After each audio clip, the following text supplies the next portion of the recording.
मेरा नाम सोनम गुप्ता है। मैं दिल्ली में रहती हूँ। मेरे फादर को 18 तारीख को कोविड डिटेक्ट हुआ था। तब तक वो बिल्कुल ठीक थे, बस उन्हें थोड़ा सा फ़ीवर और ऑक्सीजन जो है वो थोड़ा सा ऊपर और नीचे जा रहा था। 19th को हमने उन्हें एडमिट किया, ये सोचते हुए कि शायद हम इस ऑक्सीजन को घर में ठीक नहीं कर पाएंगे। हमने उन्हें एडमिट किया। वो एडमिट हुए, वो अपने पैरों पे चल के गए, वो वैसे बिल्कुल ठीक थे। वो अपने पैरों पे खुद चल के गए और वहाँ पे जाके जनरल वार्ड में एडमिट हुए। जनरल वार्ड में एडमिट होने के बाद अगले दिन उनका मुझे मैसेज आया कि मेरा ऑक्सीजन काफ़ी गिर रहा है, मैं काफ़ी परेशान हूँ, मेरे को पानी नहीं दे रहे, ऑक्सीजन नहीं दे रहे, मेरा प्यास से बुरा हाल है, मैं जल्दी मर जाऊँगा। हम वहाँ पे भागे भागे गए, ये सोचते हुए कि कोई प्रॉब्लम है। जब डॉक्टर से पता किया तो उन्होंने बोला, पहले दिन ही उन्होंने बोला उनकी हालत बहुत सीरियस है, कभी भी कुछ भी हो सकता है। हम अपनी तरफ से जो कर सकते थे हमने किया और जो दे सकते थे उन्हें दिया। बहुत हाथ पैर जोड़ने के बाद जब मैं डॉक्टर को उनके रूम में लेके गई तो हमने देखा कि उनकी ऑक्सीजन की जो पाइप है वो हिली हुई थी, जिसकी वजह से उनका ऑक्सीजन का जो लेवल है वो 60 पे आया हुआ था। वो पाइप जैसे ही नर्स ने ठीक करी, वो ऑक्सीजन का लेवल बिल्कुल ठीक हो गया। उसके बाद अगले दिन भी उनका सेम मैसेज आया कि मेरा दम घुट रहा है, मेरा ऑक्सीजन लेवल 60 आ गया है। फिर चेक कराने के बाद पता चला कि उनकी पाइप फिर से हिली हुई है, जो कि हमारे कहने पे ठीक कराई गई और पेशेंट के बताने पे। हमें वहाँ पे जाना एंटर नहीं था और डॉक्टर ने पहले ही दिन से बोला कि उनकी हालत बहुत सीरियस है। इसके अलावा उन्होंने दूसरा वर्ड कभी बोला ही नहीं। उनके मांगने पे उन्होंने मांगा हमसे 6 रेमडेसिविर के इंजेक्शन और प्लाज्मा की 1 यूनिट। हमने उसी दिन वो अरेंज करी और उनको वो ट्रीटमेंट देना शुरू किया और उनको आईसीयू में एडमिट किया।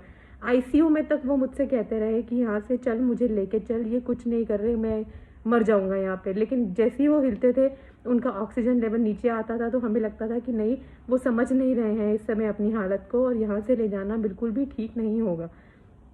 और हमने उनको 6 के 6 इंजेक्शन भी लगवाए। डॉक्टर ने आईसीयू में फिर से प्लाज्मा का 1 यूनिट मांगा और हमने उन्हें वो यूनिट भी प्रोवाइड किया। उसके बाद भी हर दिन उनकी सेहत सिर्फ और सिर्फ गिर रही थी, एक दिन भी उनकी हालत में सुधार नहीं आया। उन्होंने आईसीयू में मेरे फादर के हाथ और पैर दोनों बांध दिए थे। मेरे पूछने पे उन्होंने कहा कि ये मांस खिलाते हैं जो कि उनके लिए सेफ़ नहीं है, तो हमारे लिए बांधना इम्पॉर्टेंट है। हमने उनकी उस बात को भी माना कि ये शायद सही है, लेकिन एक भी दिन उनको आराम नहीं आया, एक भी दिन उनको आराम नहीं आया। जब भी जाते थे तो नर्स कहती थी नहीं, हमने अपनी तरफ से बेस्ट कर रहे हैं, अंकल बिल्कुल ठीक है, अंकल बिल्कुल ठीक है, बस वो यही कहते रहे।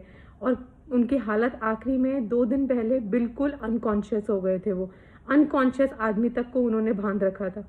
हमारे पूछने के बाद कि तुमने अनकॉन्शियस आदमी को क्यों बांधा है, अब तो उनके हाथ छोड़ दो। उन्होंने कहा नहीं, अभी ये पूरी तरह से अनकॉन्शियस नहीं है, इनके हाथ खोलते हैं तो ये फिर से अपना पाइप हिलाते हैं जो कि नुकसानदायक है। हमने उस पर भी विश्वास किया। अगले दिन जब हम दोबारा से सुबह गए तो देखा कि वो बिल्कुल बेसुध है, हिल भी नहीं पा रहे हैं, ना हमारी बात को सुन रहे हैं। हमने रिक्वेस्ट की कि इनका हाथ खोला जाए, उन्होंने हाथ खोला, मेरे फादर बिल्कुल हिल भी नहीं रहे थे। उसके बाद 10 मिनट बाद देखा कि उनकी हार्ट रेट जो है वो मशीन पे बिल्कुल फ्लैट हो गई है। तो हमने कहा ये फ्लैट हो गई है, तो भी नर्स ने कहा कि नहीं, ये फ्लैट नहीं, ये तार हिल गई है, इसलिए हुआ है, अंकल बिल्कुल ठीक है, आप बाहर वेट करो। हमने चीखा चिल्लाया, किसी को डॉक्टर को बुलवाया, डॉक्टर ने चेक किया और जवाब दे दिया कि मेरे फादर नहीं रहे। उसके बाद हम क्रिमेशन ग्राउंड में गए, वहाँ पे भी कोई फैसिलिटी नहीं है। जो पर्ची काटने वाले बंदे बिठा रखे हैं वो बिल्कुल ऐसे बंदे हैं जो नाम सुन के ठीक से लिख भी नहीं सकते, आधे आधे घंटे में वो स्लिप्स बना रहे हैं।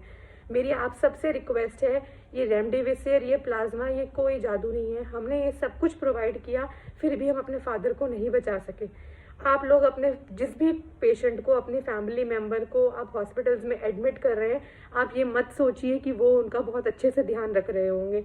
आप अपनी बिल्कुल आप लोग एक्टिव रखिए कि कैसे आपके पेशेंट को ट्रीट किया जा रहा है, क्या दवाई दी जा रही है, इम्प्रूवमेंट आ रही है या नहीं आ रही है। जब तक ज़रूरत नहीं है आप जाइए भी मत, और जाने के बाद आप बिल्कुल अपने पेशेंट को वहाँ अकेला मत छोड़िए उनके भरोसे कि वो सब जानते हैं। आप बिल्कुल चेक करते रहिए कि क्या उनकी रिपोर्ट है, क्या सुधार आ रहा है, आप क्या दे रहे हैं, आप क्या नहीं दे रहे हैं। मैंने इस चक्कर में अपने फादर खो दिए। वो एंड टाइम तक कहते रहे कि मुझे घर जाना है, लेकिन मुझे लगा घर ले जाना ठीक नहीं है। आप प्लीज़ अपने पेरेंट्स का, अपने फैमिली मेम्बर्स का बहुत ध्यान रखिए। उनको एक भी मिनट हॉस्पिटल में अकेला मत छोड़िए। देखिए कि उनके हाथ पैर बांध रहे हैं तो क्यों बांध रहे हैं, और अगर बांध रहे हैं तो उनको 1-1 2-2 घंटे में एटलीस्ट खोल के ब्रेक दिया जाए, चाहे डॉक्टर कुछ भी बोले। डॉक्टर पहले दिन से ठीक पेशेंट को भी सिर्फ एक चीज़ कह रहा है, हालत क्रिटिकल है, कभी भी कुछ भी हो सकता है। वो एडमिट करते ही ये सोचते हैं कि हमने जिसको एडमिट किया है ये मर ही जाएगा, लेकिन आप इस विश्वास के साथ अपना पेशेंट वहाँ पे मत छोड़िएगा। आप प्लीज़ देखिएगा उन्हें कि उन लोगों के साथ क्या किया जा रहा है और क्या नहीं।